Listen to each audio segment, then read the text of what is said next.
Felipe Calderón. Estoy buscando precisamente ese tuit en el que escribe hace un par de días: la celebración de las bonitas tradiciones aztecas incluirá la recreación de los sacrificios humanos. Hashtag COVID-19. Pues vaya, qué lamentable tuit de Felipe Calderón.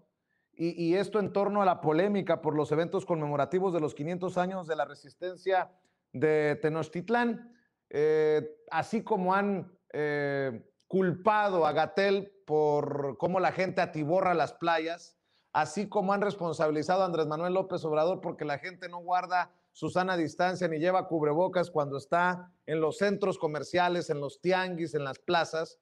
Pues así responsabilizan a Claudia Sheinbaum y al presidente Andrés Manuel López Obrador en estas polémicas que yo no entiendo por qué tendrían que ser polémicas, esta polémica conmemoración que va desde la maqueta del Templo Mayor hasta todo lo que ha ocurrido en torno a los 500 años de resistencia indígena, Camila. Sí, pues un comentario muy desagradable el de Felipe Calderón, o sea, que realmente demuestra el odio, el desprecio, ¿no? El odio y el desprecio que tiene por el pueblo, ¿no? Pero sobre todo que ha sido una actitud constante que han tenido en la oposición desde el inicio de este gobierno, agoreros del desastre, ¿no? Cada que viene algún evento importante, ¿no? Buscan hacer pensar que va a haber problemas, que va a haber un desastre. Y bueno, pues es terrible, como dices, ¿no? Que esté vinculado a un evento yo creo que de recuperar la memoria de la resistencia, de la dignidad, como fue este evento que se hizo en el Zócalo por los 500 años de la resistencia durante la conquista, ¿no? Yo creo que lo vimos, ¿no? Lo vimos no solamente con Felipe Calderón y Margarita Zavala, sino lo vimos en general con los partidos conservadores de aquí e incluso con los partidos conservadores del extranjero, ¿no? Yo me acuerdo que por la mañana vi un tuit que decía de Vox, ¿no? Que decía, era prácticamente un insulto porque decía que realmente lo que habían hecho los españoles acá era librarnos librar a los pueblos sí, pues, de la preconquista de la opresión que había de los aztecas, ¿no? Entonces, yo creo, ¿no?, que es importante traer esto a cuento porque es además una historia que yo creo que mentalmente se cuentan muchos de los conservadores acá, ¿no? O sea, se siguen contando esta historia como de que nosotros necesitábamos que nos salvaran, ¿no? Que vinieran los españoles a domarnos, a enseñarnos, ¿no? De sus tradiciones, a colonizarnos al final, ¿no? Y entonces, pues eso es lo que yo creo que durante tanto tiempo se ha contado mucha gente y no ha permitido que haya un desarrollo de nuestras raíces, ¿no? Hay quienes, estas heridas que tienen, ¿no? De heridas históricas, ¿no? Y que por eso también, por ejemplo, cuando Andrés Manuel, como en esta ocasión, ha pedido perdón a los pueblos indígenas por la conquista, por las masacres que hubo, ¿no? Mucha gente salta, o bueno, algunas personas de los partidos de derecha saltan a decir, bueno, que es una estupidez, que no sirve para nada, ese tipo de cosas, y no se dan cuenta, ¿no?, que todavía hay un dolor profundo, tiene que haber una reivindicación histórica, una reivindicación política de lo que fue la conquista, ¿no?, y de lo que son estas raíces prehispánicas que tenemos, que al final yo creo que este gobierno lo que ha buscado es dejar de verlas como víctimas y empezarlas a ver como un grupo de resistencia, como un grupo de dignidad, ¿no? Y yo creo que eso realmente logra transformar cómo nos concebimos nosotros a nosotros mismos, ¿no? O sea, cómo concebimos nuestra historia implica también, pues, empezar a apreciar lo que somos como país y dejar de tener, pues, estas visiones tan, pues sí, colonialistas, tan traídas de Estados Unidos o tan traídas de Europa, ¿no? Que al final, pues, desprecian mucho lo que nosotros somos en realidad, ¿no? Entonces, yo celebro que haya habido este festejo, creo que además fue un festejo que en materia de género también fue pionera, ¿no? estuvieron recordando a mujeres como Isabel Moctezuma, una mujer que, bueno, durante la historia de México yo creo que en muchas ocasiones se ha olvidado el papel que han tenido las mujeres en la lucha por los pueblos, por las tierras, ¿no? Y en esta ocasión, pues me parece de celebrar, ¿no? De admirar que este gobierno esté buscando traer a la memoria no solamente la reivindicación de los pueblos indígenas, sino también de las mujeres que lucharon por los pueblos indígenas. Así es, tú como historiadora tendrás mucho que decir, querida Carla Mote. Yo pregunto si este tuit de Felipe Calderón nos lo hubiéramos encontrado por ahí sin nombre y apellido de autor, no hubiéramos dicho, lo escribió algún miembro de Vox desde España. Bueno, la derecha, no solo mexicana, sino mundial, lo sabemos, pues tiene esta filiación, digamos, por identificación, digamos, colonialista, ¿no? En términos generales. Pero en el caso mexicano en particular se ha construido como una identidad histórica que busca hacer la herencia, digamos, de la blanquitud hispánica. Por eso los grupos de derecha contemporáneos pues rememoran con mucho orgullo su, por ejemplo, herencia europea. Hay mucha gente que se siente muy orgullosa de ser segunda o tercera generación de españoles, o sea, todavía, digamos, todas esas reminiscencias históricas del sistema social colonial continúan en México y eso es parte también del racismo estructural que vivimos todavía en el mundo actual. Yo creo que esa es una de las razones por el que la interpretación que hace el gobierno actual a través de actos simbólicos y de actos conmemorativos, como por ejemplo pedir al gobierno español que pida disculpas, que ofrezca disculpas por los hechos de la conquista o hacer estas ceremonias del perdón y las conmemoraciones históricas como la que vemos ahora en motivo de la caída de Tenochtitlan, el quinto centenario, pues les causan tanto resquemor porque digamos que la versión que se ha contado y que se va a seguir contando la derecha y la ultraderecha, pues va a ser esta visión hispanófila o que tiende, digamos, hacia la valoración de la conquista como una perspectiva de que vinieron no solo a colonizar, sino a civilizar y a traer como toda la cultura a los pueblos nativos. Entonces hay una negación también de la parte indígena. Entonces yo creo que son, digamos que discusiones muy interesantes y algo que yo celebro con esta conmemoración en particular es que se dé esta discusión en el marco de la opinión pública, es decir, han traído el tema a la mesa y se ha discutido profusamente, es decir, se ve a todo mundo como hablando del tema y eso es algo que en los gobiernos neoliberales pues no pasaba porque los gobiernos neoliberales le apelaban al olvido. Yo como historiadora te puedo decir que mi apreciación de la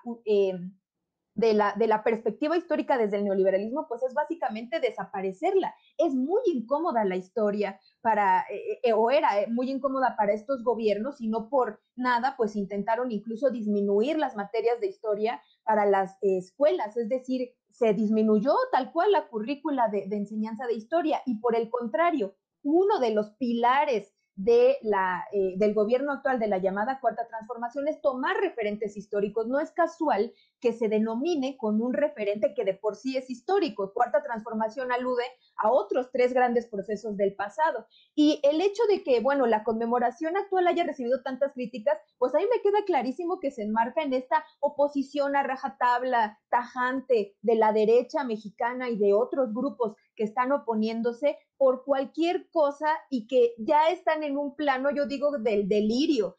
La oposición está por cualquier nimiedad buscándole que si que quieren que abran las escuelas, entonces se quejan porque no las abren, que si ya las van a abrir, se quejan porque ya las van a abrir. Es decir, ya estamos en verdad en un punto en el que yo ya me sorprendo cada día con incluso las propias contradicciones de la derecha, ¿no? Pero regresando al tema histórico y ya muy brevemente, yo coincido con lo que comenta Camila, no únicamente está la parte de la reivindicación de la resistencia indígena, que es lo que rige a la conmemoración que se realizó en la Ciudad de México, sino también el rescate de personajes femeninos, que lo vimos igual desde principios del sexenio y que seguramente pues eso va a dejar también un legado de una de revertir una invisibilización sistémica histórica, porque la historia también se ha escrito en clave patriarcal. Entonces, todo eso se enmarca tanto en las discusiones políticas como en las propias interpretaciones históricas. Y bueno, digamos que uno de los eventos culminantes, porque coincide con las fechas históricas, es esta conmemoración de los 500 años de la caída, pero no es la única. Hay toda una serie de acciones sistemáticas, pues, que tienden hacia esta idea de la resistencia indígena. Por ejemplo, el cambio de nomenclatura que se realizará de la calle Puente de Alvarado por calle México Tenochtitlan, que es, pues, de nuevo vamos a discutir por qué llevar el nombre de un genocida como fue Pedro de Alvarado, y mejor pues discutirlo, rememorarlo y cambiar el nombre por uno que nos dé más dignidad en un episodio histórico que fue muy doloroso para el pueblo mexicano. Así es, y bueno, pues hay de pendejos, perdón, hay de personajes a personajes, mi querido Jorge Armando Rocha, porque veía a personajes como Marco Levario Turcot, que se considera hasta intelectual, que dice, AMLO y Claudia Sheinbaum son responsables de los muertos por COVID luego de la fiesta en el Zócalo. No, pues hasta eso, y bueno, se enoja porque le llamo pendejo, me salió del corazón, y ahí me responde en Twitter, también haciéndose la víctima por lo que escribo, pero caray, hombre, hasta la conmemoración de los 500 años de resistencia indígena, ningún chile les embona, diría el filósofo copetón, querido Jorge Armando Rocha. Esto se une incluso a la portada de Proceso, que me parece muy lamentable, Sí, que lamentable. dice que pues es una conmemoración de cartón. Y yo lo que respondí, que fue un tuit bastante leído, es que en dónde está el periodismo de investigación de don Julio Scherer, que fue incluso un periodismo fundacional de una corriente que nos daba grandes investigaciones. A eso nos acostumbró Proceso, y ahora sale a exponer una opinión, y en el fondo es desacreditar no a la maqueta, sino a la postura muy digna del Estado mexicano y del jefe del Estado mexicano, López Obrador, frente a la corona española, frente a los pueblos indígenas. Ofreció disculpas al pueblo yaqui, le exige al rey Felipe de España que tenga un acto de misericordia, y también que se le note un espíritu de reconciliación después de varios años. ¿Qué les va a pasar a los españoles? ¿Qué le va a pasar a la corona si ofrece disculpas? Nada, pero hay una arrogancia absoluta. Y en el fondo es eso, les molesta una postura que ha sido muy digna, en donde tenemos el cambio en los términos. En lugar de celebrar una conquista, conmemoramos una resistencia, y vaya que eso les duele a varios. Y bueno, pues también resaltar rápidamente lo de la declaración de Felipe Calderón. Pues si la leemos con detenimiento, si leemos este tuit, claramente refleja un desprecio por la herencia prehispánica, porque dice las bonitas costumbres, ¿no?, de los sacrificios humanos, que fue parte de la narrativa de los españoles para justificar sus masacres, ¿no? Y es lo que dice Vox: los liberamos de unos hombres y mujeres muy sangrientos, pero para ello utilizamos las masacres. Imagínense nada más, o sea, no hay justificación de cualquier, en cualquier caso no hay justificación. Pero también decir que Felipe Calderón tiene un complejo napoleónico, tiene complejo de conquistador, y la verdad es que muy europeo Felipe Calderón no es, pero eso nos indica con este tipo de mensajes. Y también nada más reiterar, ya para no repetirme en los argumentos esgrimidos en esta mesa, que me parece increíble cómo cada que olfatea sangre, como si fuera un tiburón a la distancia, aparece Felipe Calderón. Olfatea ahí que va a haber muertos y aparece con este tipo de tweets, quien, insisto, modernizó los sacrificios humanos, diciendo que en su guerra iba a haber muertos y que no importaba, se trataba de daños colaterales. Y vaya que padecimos lo que inauguró como una etapa de la historia muy negra para este país, que aún estamos viviendo sus consecuencias, Vicente. Bueno, yo nada más voy a dar un comentario, perdón por meter mi cuchara en esto, es una mesa de diálogo entre nuestros invitados, pero como diría Jorge Armando Rocha, si se fijan bien, si leemos con detenimiento, hablando de aromas y tufos, el tufo es de cruda. Entendió el que entendió. Bueno, en otra